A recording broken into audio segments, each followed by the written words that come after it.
everyone, and welcome to another Space Innovation Talk. In this episode, we have the pleasure of speaking with Ms. Barbara Baker, who is a Deputy Program Executive Officer for Military Communications and Precision Navigation and Timing at Space Systems Command. Ms. Baker, thanks so much for being with us today. Absolutely. Thank you. I'm very honored to be invited to participate in this session.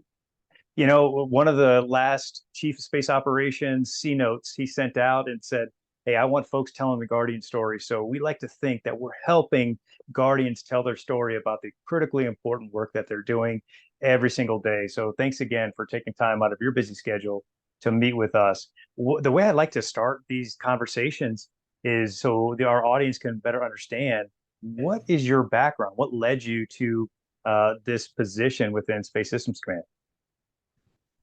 Thank you.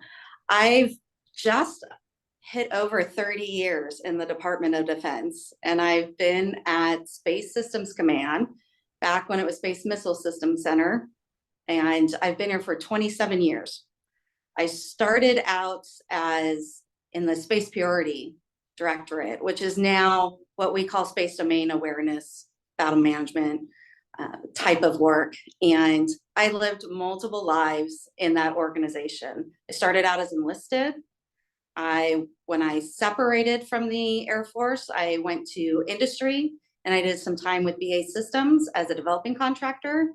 And then I loved working with the military directly. I came back as a advisory assistant services type of contractor for AT&T Government Solutions. And then I became a government civilian about 2008. I became a government civilian. And so in that time frame, I was at Space Purity. It was 14 years. And I was told I needed to get out of the sort of classified, heavy classified world and get into big systems acquisitions.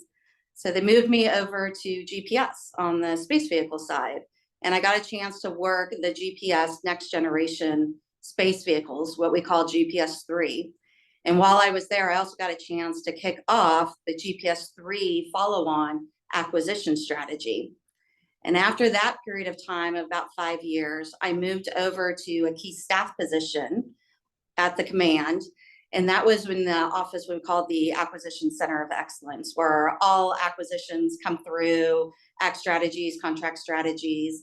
And that was an amazing opportunity to be able to see at the command level everything we're working on at the enterprise level. But I wanted to get back to my execution roots and got a chance to come back as a Senior Materiel Leader. And I was in a C2 ground systems division. And I had the next generation GPS ground control system, OCX. And then we got a chance to kick off OCX-3F while I was there. And I had a missile warning, survivable, and durable mobile program. And I had a MilSatcom, our advanced, extremely high frequency AHF ground program where we were doing some modifications. And I had a nuclear detonation detection system ground program. And that was an amazing portfolio. And then I got offered an even better opportunity to come up to the Deputy Program Executive Officer, overseeing all of our military satellite communication and position navigation timing programs. What a tremendous background. And so that means that you're uniquely experienced to be in that specific position that you're in. So thanks for your continued service at Space Systems Command. And you talked a lot about your past and the fact that the different positions that you held that led you to this position. So that being said, can you talk specifically about what your position entails? My position entails overseeing the program execution of why is it escaping me? I think it's a $13 billion portfolio. We have multiple different programs. We're in various different stages of all of our military satellite communication and position navigation timing programs. So we're doing demonstrations, we're executing big, what we called our major capability acquisition programs, or MDAP that people are used to, the big ACAT-1 programs. We've got smaller programs that we're working. So we do everything from satellite to ground to, with some of our programs, especially PNT, the user equipment. And we also work our foreign military sales for GPS. And so overseeing the execution of that and the care and feeding for 1,800 military, civilian personnel and contractors in that organization, it's a great portfolio. As you said, there's a lot going on there. And something that people really don't think about a lot of times is the foreign military sales perspective for our space technology. So that's quite an interesting aspect of your portfolio. And I'm sure people would want to hear just a little bit more about that. Do you have a moment to talk about how that process works? Is it pretty standardized? And as new technology evolves, how do you get engaged in that process to ensure that our allies, partners, like-minded nations have those critical capabilities? For GPS, we have 59 allied partners that we work with. And that is us providing them the user equipment for them to exploit our GPS constellation, especially our military code, and allowing them to leverage that capability. And our shop has grown to that 59 allied partner. And so I don't know what it started out with in the beginning, but we continuously look to work with our allies and bring on new partnership. And so we have a whole organization that is building those relationships, making those connections, working requirements. So for even our next increment, what we call Inc. 2, for our military user equipment, they were working with our allied partners on the requirements as to what they needed for their capability, so that we were integrated, but also that they were having an input into what we were building. And I will say, as I extend that out, you were saying, you know, how else are we growing? And I'd say on the military satellite communications side, we too are really growing, not on the foreign military sales, but on international partnerships, where we have been working at Space Systems Command and really putting a huge emphasis on partnership. We are going to get to a more resilient architecture if we partner, and we'll get there faster. And so we have an organization called the International Affairs Organization, led by Ms. Deanna Riles. And her team is about helping us make the connections with international partners so that we can either exploit their capability or they can exploit ours. And so an example of that is the we call LuxMEO, Luxembourg. Luxembourg decides that they're going to get into the space game, and they're going to put up a constellation of military satellite communication type of work or type of capabilities. And we, the United States, is going to buy the SATCOM service from Luxembourg. That's an amazing opportunity that's going to open up for us next year. And another example of how we've expanded some of that allied reach and international partnership is our enhanced polar system recapitalization. We had a prior program, we had 2 payloads, and typically in that polar orbit, we did it as a payload onto a US-owned satellite. And in this new venture for the recapitalization program, we decided to partner up with Norway. And so the Ministry of Defense of Norway, we teamed up with them, and they have worked with Space Norway to procure the bus, and we provide our payload on top of their bus. And I got this opportunity to go out to Norway as the representative from military satellite communication, but also as the Space Force representative, to go work hand in hand with them late last year in working through, we had just finished delivering the 2 payloads and working through the integration steps, but also that partnership we got to see was not only us being able to exploit capability where we shared cost and didn't have to separately buy the space vehicle ourselves. Norway did that, but the lessons learning that was shared, and we are not new to space operations, but it is a different and a new world for Norway. And them getting to listen to how we do space operations and take those lessons learned into how they were building up their ops center, that was great partnership and a great opportunity to be able to interface with them and leverage that capability of joining our two forces together to get more capability out there sooner. What a great example of the international collaboration that you and your team are leading. And I suspect it's a model that Deanna's looking at, Ms. Riles is looking at to examine all the different types of capabilities that can be shared with our international partners and allies. So what a tremendous example of how the U.S. can partner with another country, utilize their limited space budget to enhance both countries' capabilities or multi-country capabilities for the success of that specific mission and providing this space superiority mission to everyone involved. So that's a phenomenal story. And you talked about international cooperation. Let's talk about commercial augmentation. So how does commercial augmentation play in your acquisition activities? So twofold. Let me start by saying we have a purposeful commercial services office that is working that sort of bridged with commercial services. But we also stood up what we call the front door. And the front door is a mechanism where we call them Sherpas.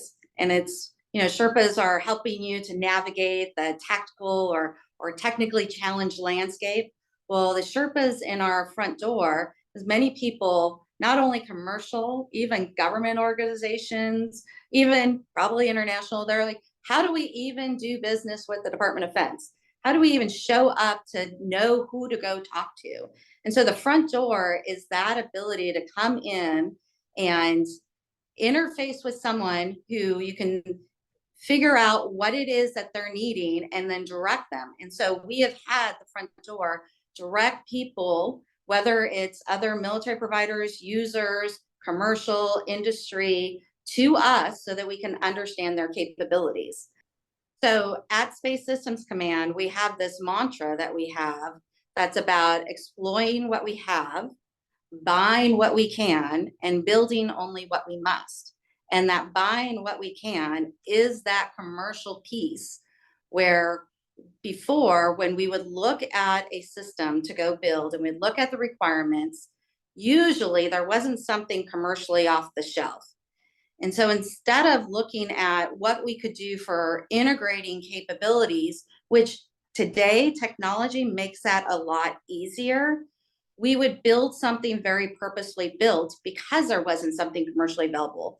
We are the Department of Defense. We are providing warfighter capability. Although it's similar capability to what the world uses, it is for specific reasons and specific purposes.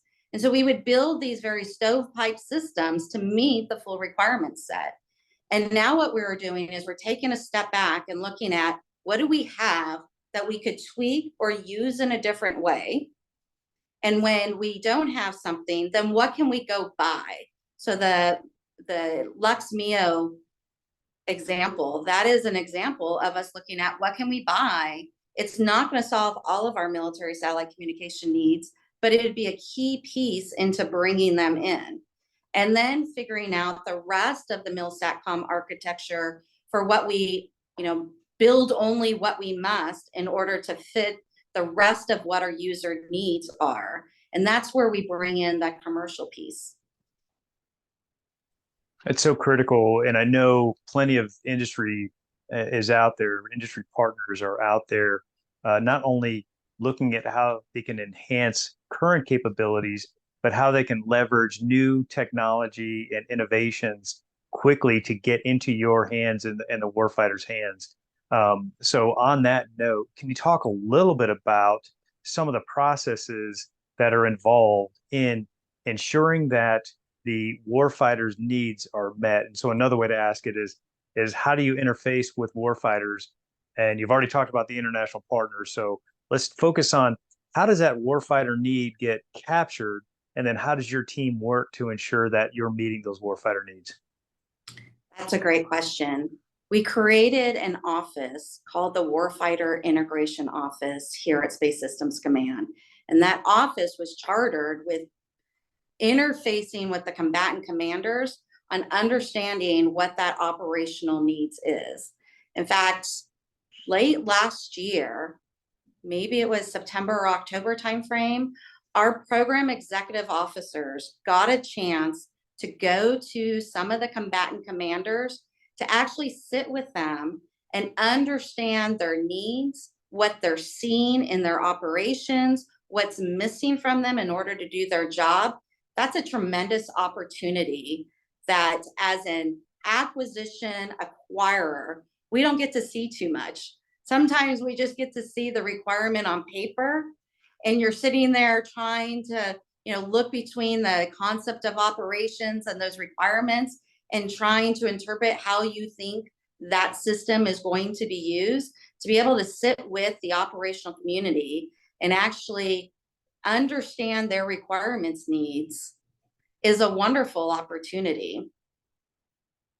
Ma'am, thanks so much for talking about all the advances in how the acquisition process is supporting the warfighter needs. And you talked a lot about how you're communicating and coordinating with industry as well. And I understand recently you had a reverse industry day. Can you tell us a little bit about what happened at that day and then what came of what was the conclusion of that day? Well, so let me explain reverse industry day first.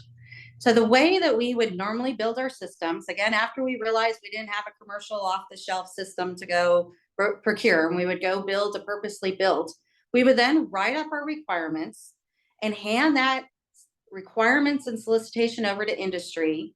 And in an industry day, we'll say, here's the solicitation, here's what we want to go do, come back and give us feedback onto that solicitation. And it didn't give industry a lot of room for innovation. Now what we are doing is we're sitting back going, well, maybe I don't know what all is out there. Maybe even in our market research, we didn't uncover something that someone's doing. So we're opening it up to industry and we're putting a broad topic out there. And so for us, we did position, navigation, and timing. A lot of people don't know that the Space Force puts up the GPS constellation. So we are publishing the signal from space, and we're about on average 40 centimeter accuracy on the ground.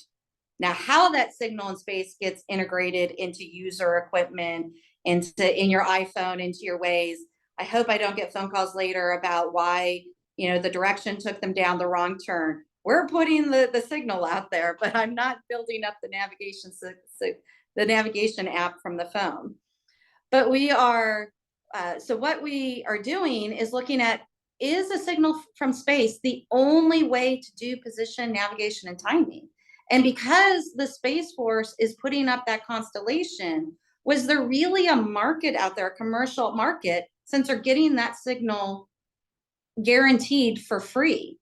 But we have evolved so much in GPS that the way we use the system was used in ways we never even imagined. And so when companies are building with the guarantee that that signal from space is going to be there, you start going, what happens if it's not?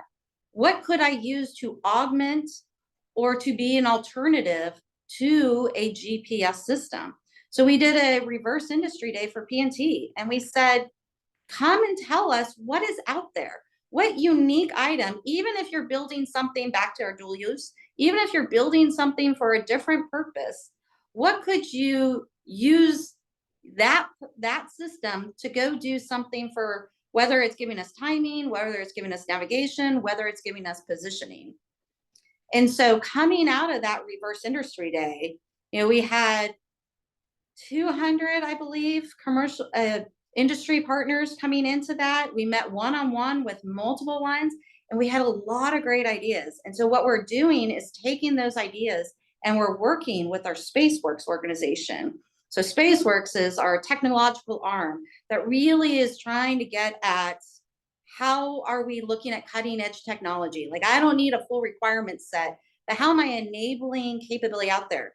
Coming in full circle to the conversations about commercial And how are we leveraging commercial? How are we doing things differently? SpaceWorks is that arm that's helping us, much like our research laboratories are. They're working with a lot of these startup companies on what could we do that they have invested in to demo for our purposes. And so we're looking at leveraging SpaceWorks for something coming out of the PNT Reverse Industry Day. To one, show industry we really are interested in hearing your ideas and your innovation, but we're also willing to put money at that and continuing on some of those thoughts. And so that's in work. So, stay tuned for what we're going to do with that. But that is what's coming out of the Reverse Industry Days. And we are one of, but quite a few that we have had that's been wildly successful. And we really are enjoying this new format and look to industry to continue to help give us feedback if that's the right avenue, or if there's some other way with all the other processes, organizations that we have stood up, like SpaceWorks, like Front Door, like the Space Enterprise Consortium. Are there other avenues that we need to keep thinking about to continue to get innovation through our door? Can you talk a little bit about the Program Integration Council? And so what we're trying to explain to our audience members is Space Systems Command, very large process-oriented, very, very focused on efficiency and delivering capabilities to the warfighter. But we're trying to put the pieces together so that our audience can clearly understand, oh yeah, this makes complete sense. It goes into the Warfighter Integration Office. It's either doled out to the respective PEO. That PEO takes that maybe to a Program Integration Council. You verify and maybe validate some of those needs, and then make sure that those are vetted prior to solicitation so that you can capture that most critical technology. Yes, I think you actually did a good job summarizing, but let me just expand on that a little bit. So you were talking about how we're bringing in the warfighter requirements. So I would first start with the Space Warfighting Analysis Center with SWAC. SWAC is taking in the threat models that we are doing through exercises and taking in what we would need an architecture to do to address those threats.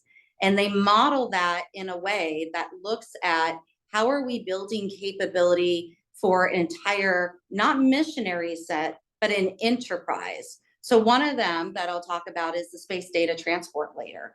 That is taking not just military satellite communication for transport. It has many different layers to that crosses a lot of our directorates here at Space Systems Command.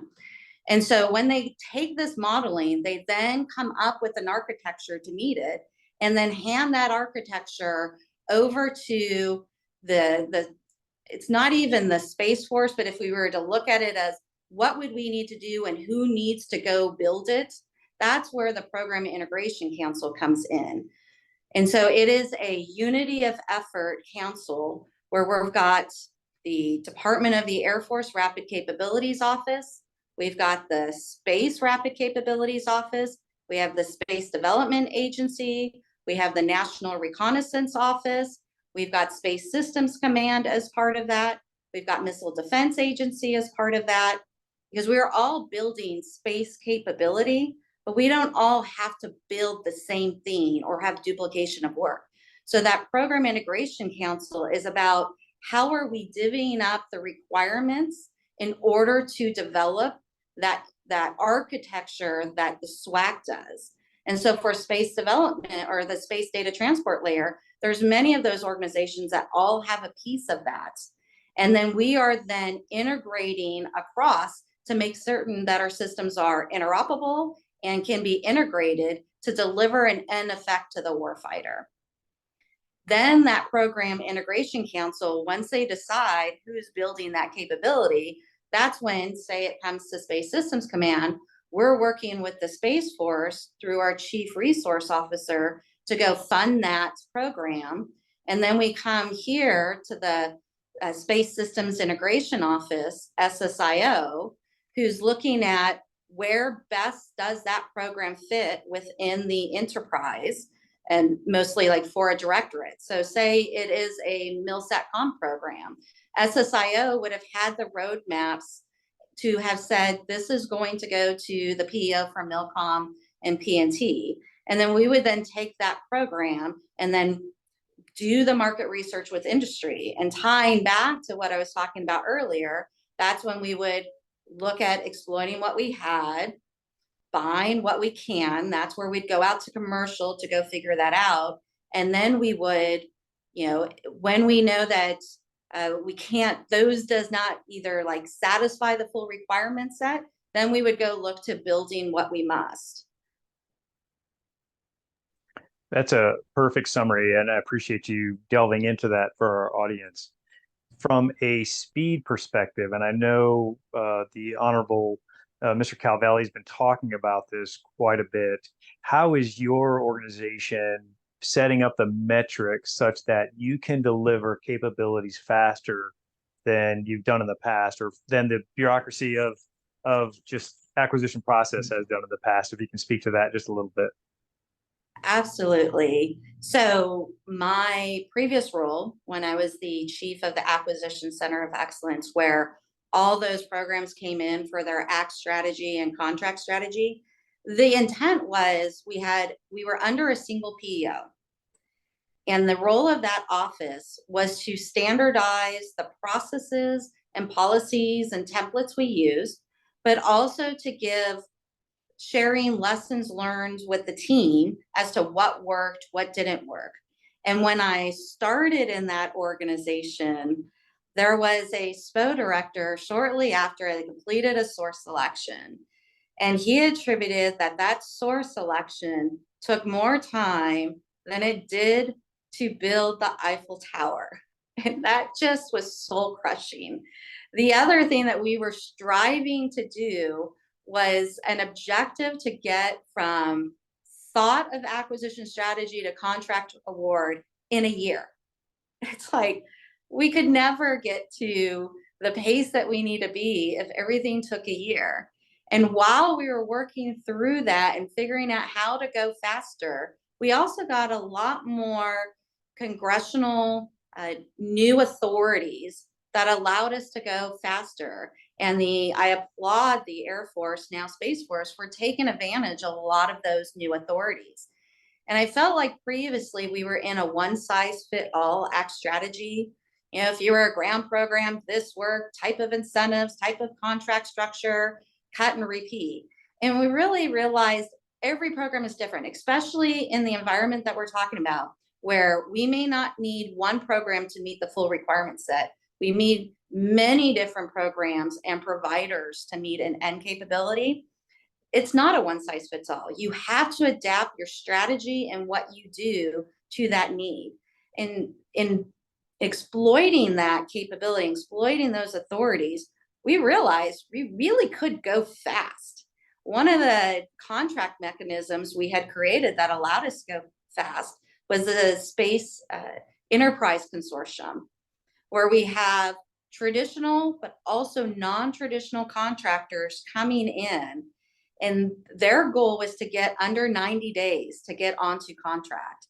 And I think we've had some major successes where we've been able to do it much shorter than that. But not all programs need to go super fast. And so there are programs where we need to take the time to either demo something before we start out the main production line, to reach out to industry, to study. And so each one of them come with a uniqueness to them. And now at the command, we've got 5 program executive officers, not one.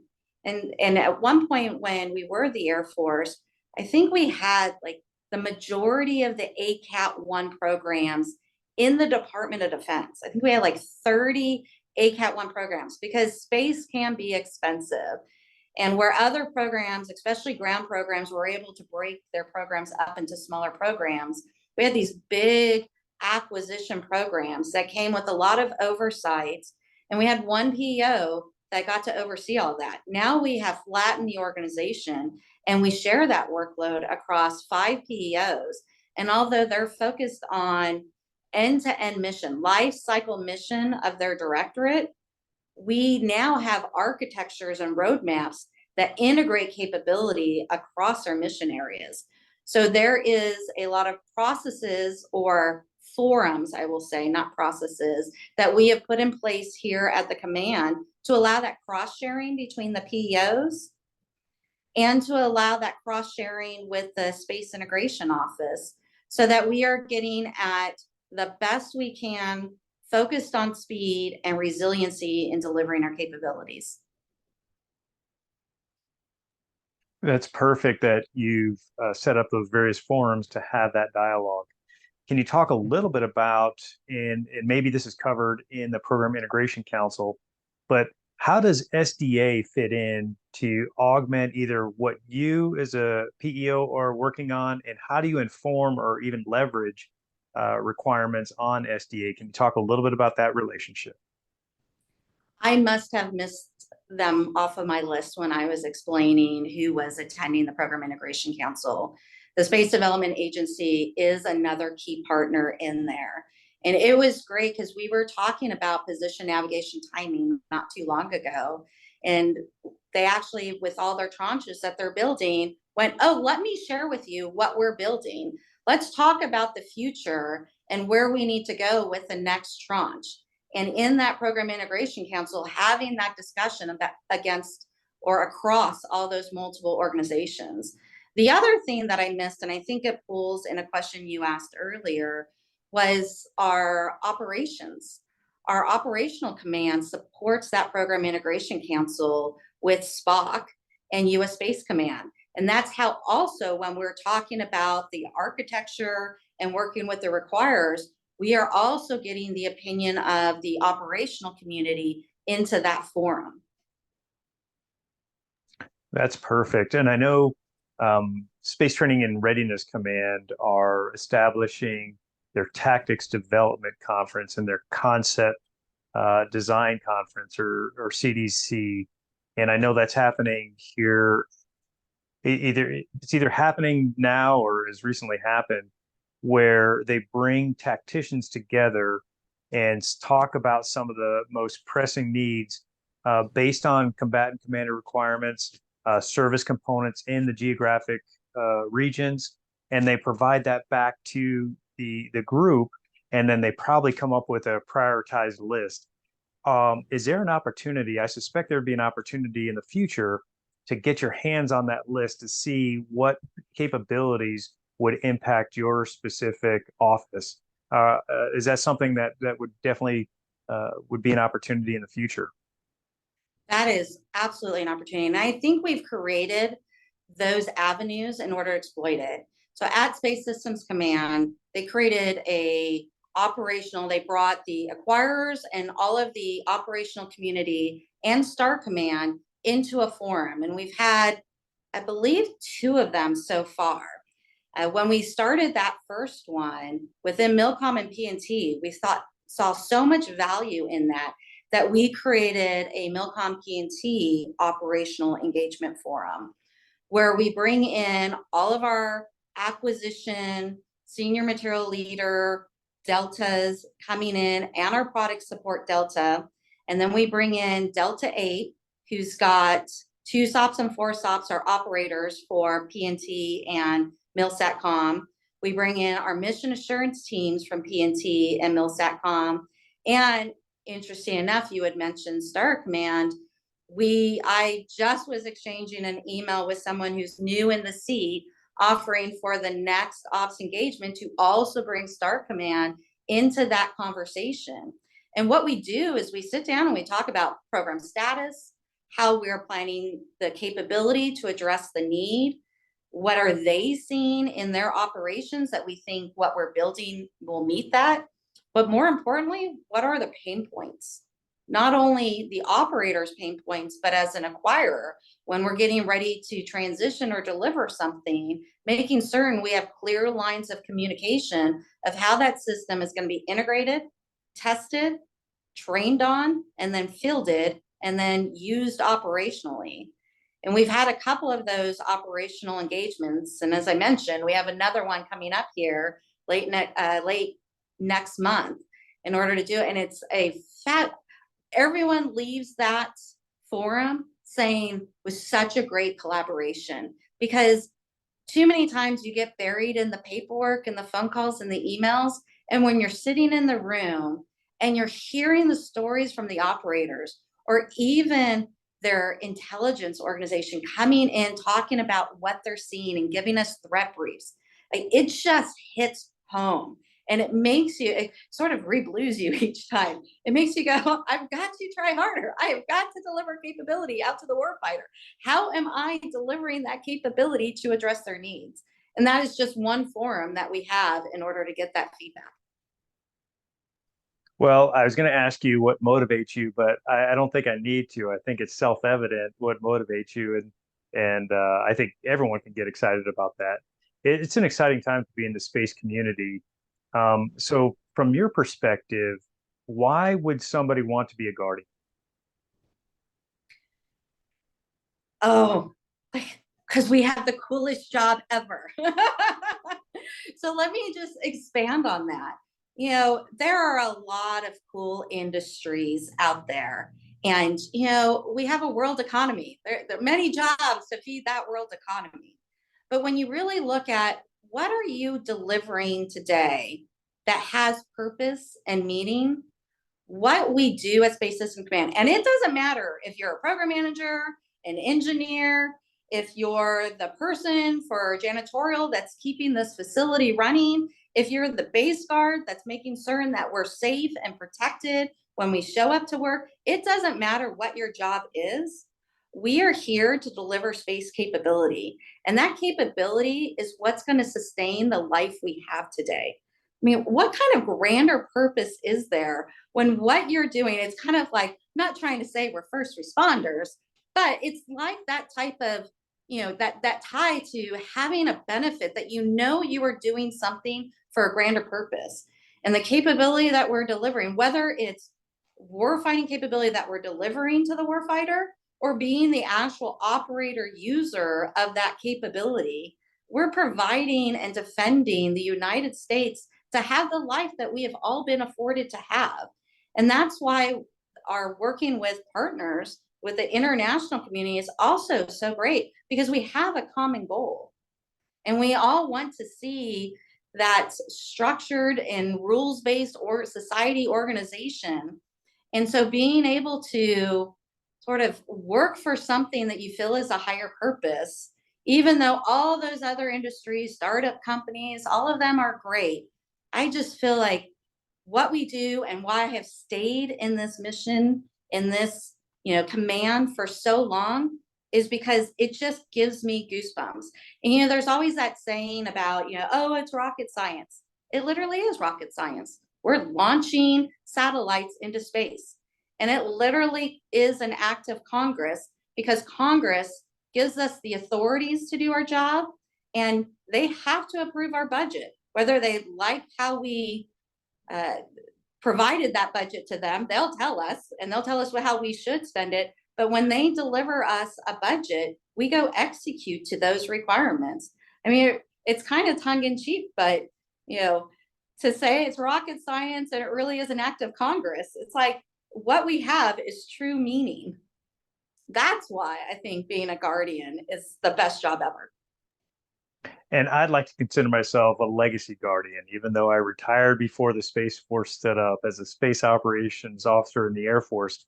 I'd like to consider myself a legacy guardian. So I'm remotivated as well. Going back now to acquisitions and supporting warfighter operations, there's been some talk and concern from Space Force leadership that we're not delivering advanced training capabilities to the warfighter so that they can practice some of these critical procedures that they're going to have to practice in a contested, degraded, operationally limited environment. And I'll bring up the National Space Test and Training Complex as an example. Can you talk a little bit about how your organization is helping to contribute to the NST, National Space Test and Training Complex, NSTTC, and or how you're delivering advanced training capabilities in terms of MilComm and PNT? Yes. And I'm just going to go back to your comment about, a legacy guardian. As a civilian, I'm a Department of the Air Force civilian, and I matrix out to the Space Force. but I feel like I bleed space. And so I hear you on being grandfathered in to being a space guardian, because space is awesome. But yes, let's talk about the training piece. It was interesting. I was just in a meeting earlier today, and we were talking about one of our newer systems that we're getting ready to release another solicitation for. So we've done a demonstration and we're not done with it yet, but we're getting towards the tail end of it. And it's our Evolved Strategic SATCOM. It's the follow-on strategic mission to our advanced, extremely high frequency AHF program. And so in talking with them, they were talking about, not only do you have sort of the physical system that we're going to build, but how do we build a digital twin? And that digital twin can be used for multi-purposes. One, it can help us sell off our requirements, a model, and do model-based systems engineering. But it also can be used as a trainer that when we go to deliver the system, we can test and train on. And there was a piece at when we were Space Missile Systems Center where we started the standardized space trainer. And we realized we all went off and we developed different training capabilities, very unique for our systems, but they weren't standardized. And so depending on what mission area you went to, you may have a really robust trainer or maybe not so much. And so the standardized space trainer was supposed to be sort of that rudimentary point to standardize our training. But what we're realizing is we're in a different environment. You know, we have spent the last couple of decades, we were fighting a war in the Middle East, and we were doing operations in the Middle East. How we did operations and how we trained is way different than how we're going to use our space capabilities tomorrow or even today. And so we are evolving, and that's the whole point of why Star Command, it stood up, was to get after how are we training our operators and how are we delivering them systems to test on and to train. And so looking at ways of how we are doing things different when we're building up systems and being very purposeful in the very beginning of a program, and not thinking about training at the tail end, not thinking about logistics and testing at the tail end, but thinking about that upfront in your program. And then how do we roll that in? And I think a lot of that has been generated by the fact of, you know, the Space Force wanting to be an all digital force. I will say, you know, kind of wrapping up some of our conversation earlier, you know, if we were to talk from threat to all the way to the operator operating a system, if we can do that digitally, so how would we approach that? Well, we've done steps to it. We still have way more to go. But if you could think about a world where in the Space Warfighting Analysis Center and SWAC, you know, they're getting their threat models from that exercises that we do, where we are thinking of how would we deploy these systems, how would we use them, what would be the threat against them. And so digitally, they bring in all of those models and do the analysis to build up an architecture to address those threats. But then instead of just giving us a PowerPoint version that outputs what that is, it would be amazing when we get to a point where we could take their models and import it into, like, let's say something comes here to Space Systems Center. So SWAC delivers the models to the Space Integration Office, SSIO, who then digitally models and builds up the capability roadmaps, who then hands that over to the program office, who takes those models and then builds down the requirements and the interface documents to it, or then for industry, we would just hand over something digitally to them, which would be our requirements package, our solicitation package, where then they would ingest that into their systems and do the model-based systems engineering for all that requirements decomposition that would build up to the design of the system. And then in that digital environment, we would then be able to sell off our requirements and be able to do the testing in that digital environment, and then be able to use that, that's going to be as operationally relevant environment as possible So then we'd be able to hand that over to the operators to train on that. And then still be able to exploit that system afterwards. So when they're in operations, let's say it's a satellite and they can do anomaly resolution, something happens and they can go back and do something on the system that could replicate a failure, or maybe even do some advanced tactics, planning, procedures type of thing where, hey, what if I was to do something different with the system? How could I use digitally to be able to work through? Could I exploit that system differently? I mean, in a digital environment, there is a lot of potential, but we're not there yet. We all don't have the same tools and we don't need them to, but we need them to be interoperable. We need them to be able to communicate at different classification levels instead of doing sneaker net between each other or trying to decompose what we did into paper version and then handing it to the next person who can then put it digitally. It is a great opportunity for us to be able to really take advantage of a digital environment and model-based systems engineering to approach how we develop systems, but more importantly, how we test and train them.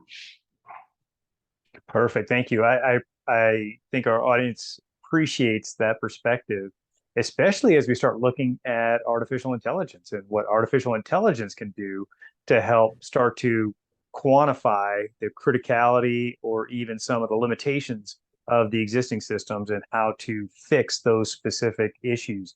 Let's talk about dual use for just a moment. Is there a time in the future where you have a single bus with multiple sensors that capture many of the critical space capabilities that we have? Can you talk a little bit about that strategy engagement from a dual use perspective? Yes. Well, even today, we have satellites that can have secondary payloads on it and have dual use. Even let me use the example of GPS. GPS is doing position navigation and timing. It's publishing out to the world a GPS signal from space, but it is also doing the nuclear detonation detection program. And so that payload rides on a GPS vehicle. Now, the trick is with dual use is not to build such a big system that we then get into the where we were before, where we built everything into one satellite, spent a lot of money on that one satellite to get to capability, made certain that we had zero tolerance for mission failure, and made certain we had, mission assurance written up the wazoo to protect that. When you're spending $1 billion, you want to protect that asset. And so us thinking about how to do things smaller doesn't negate the fact that you can still do dual use, but we just have to be much more purposeful. And so our long duration propulsive ESPA program is a great example. I got to see that formulated when I was in the ACE. And it's about the way that they have it structured on an ESPA ring. You can put multiple different payloads into those compartments to meet dual use, but a very small system, very agile, being able to get that capability. I'm actually trying to remember the ML. I think he was talking from contract to delivery. It was either like 2 or 3 years. That is where we want to go, and a great example of dual use. And so for military satellite communication and position navigation timing, I'll turn it to what we're doing for some of our programs. I keep mentioning the Advanced Extremely High Frequency AHF program. That program had strategic and tactical capability baked in there. And what we realized is our tactical users don't need the same rigor or requirements or usage that we need to do or bake into for our strategic mission. So we have broken, as we build the next evolution of those programs, we have broken those two programs out. And we've been very purposeful to make certain that we have focused the strategic need onto what it needs so that we can get resiliency and proliferation, but not burden our protected tactical program with those requirements. So then it allows our protected tactical program to do very similar to get proliferation and resiliency in their architecture, but smaller vehicles, less costly, allows us to go faster, allows us to get that proliferation that we need for resiliency. Those are items of what we're looking at. And so that would be one where you'd be like, well, you were dual purpose before and now you're not. But what it has afforded us far outweighs the ability to bake all of that into one program. So it sounds like a constant cost benefit analysis that goes on to determine what capabilities you need for resilience versus dual use. And so it's great that you and your team are thinking about that. Ms. Baker, any last thoughts before we conclude for today? Well, and I will just say your last comment, I will put that that's why I was saying it's not a cookie cutter. It's not a one size fits all. We have to look across our entire enterprise and look at how we approach a requirement and be specific to it. I think that I think you've exhausted me on everything I could possibly talk about. I'm certain I'm going to go back to my office and be like, I wish I would have talked about something else. But I really thank you for the opportunity. You know, we were talking about we are all here. It doesn't matter what your job is at Space Systems Command. We are all here to build space capability for the warfighter to keep the life that we have today. And we wouldn't be able to do our job if we didn't have organizations like yours that's helping us to get the message out there and integrate us with and be that touch point between other organizations, offices, you know, even if it's international, if it's commercial. And so thank you very much. I really, really am humbled and honored that you asked me to speak today. Thank you, Ms. Baker, for your time, and we look forward to catching up on a future edition of Space Innovation Talks. Have a great Space Force Day, ma'am. Semper Supra. Semper Supra.